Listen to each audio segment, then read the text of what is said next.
Velkommen til Toolkit Plus. Toolkit Plus er en brugervenlig online løsning til nem og hurtig udarbejdelse af professionelle tilbud. I denne video forestiller vi os at være en alarmvirksomhed. Du logger på Toolkit Plus med din e-mailadresse og kodeord. Lidt om strukturen i Toolkit Plus. De 3 faneblade øverst til venstre giver dig mulighed for at se og administrere din virksomheds tilbud, kunder og produkter. Når du skal udarbejde et nyt tilbud, kan du vælge at gøre det helt fra bunden eller kopiere et eksisterende tilbud. Vi vælger at udarbejde et nyt tilbud fra bunden. For at udarbejde et nyt tilbud skal du igennem fanerne generelt, produkter, kalkyle og dokument. Under generelt skal du vælge en kunde. Du kan enten vælge en eksisterende kunde eller oprette en ny kunde. Vi vælger en eksisterende kunde og sætter efterfølgende status på tilbuddet til glade. Under fanen produkter skal du nu vælge de produkter tilbuddet skal indeholde. Området til venstre indeholder din virksomheds eksisterende produkter, og området til højre er der, hvor du opbygger strukturen som tilføjer de produkter, der skal indgå i tilbuddet. Dette tilbud skal indeholde 2 kalkulationer. En kalkulation for projektprisen indeholdende materialer, og en anden kalkulation for den månedlige ydelse. Gruppen under månedlig ydelse omdøbes til abonnement. Og gruppen under kalkulation projektpris omdøbes til udvendig på bygning. Derudover tilføjer vi en ekstra gruppe, der navngives indvendigt i bygning. Vi er nu klar til at tilføje produkter til de 2 kalkulationer.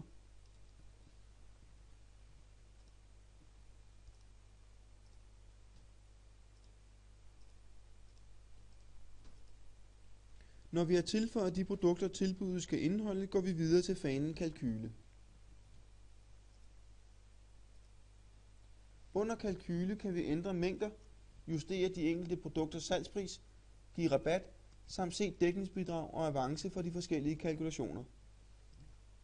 Når vi har foretaget de forskellige tilpasninger, går vi videre til fanen dokument. I Toolkit Plus er det muligt at have flere tilbudsskabeloner oprettet, f.eks. en skabelon til private og en til erhverv.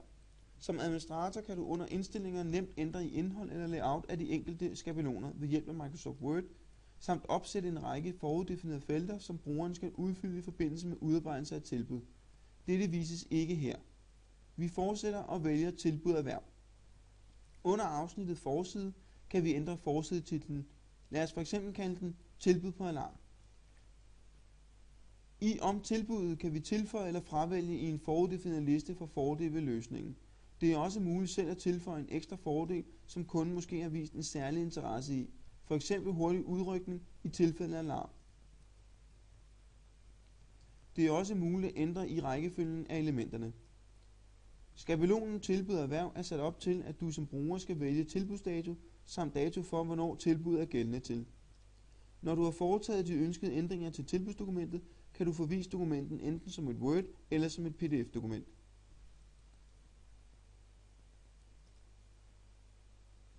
Læg mærke til, at den information, vi før indtastede, nu automatisk er indsat i det genererede PDF-dokument.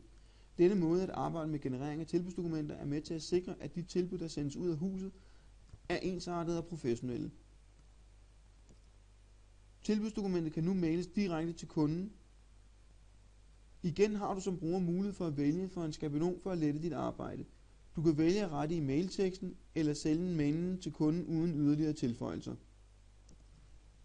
Kunden vil nu modtage en mail med tilbuddet vedhæftet som pdf. Vi siger tak for din tid, og vi håber på snart at kunne byde dig velkommen som Toolkit Plus bruger.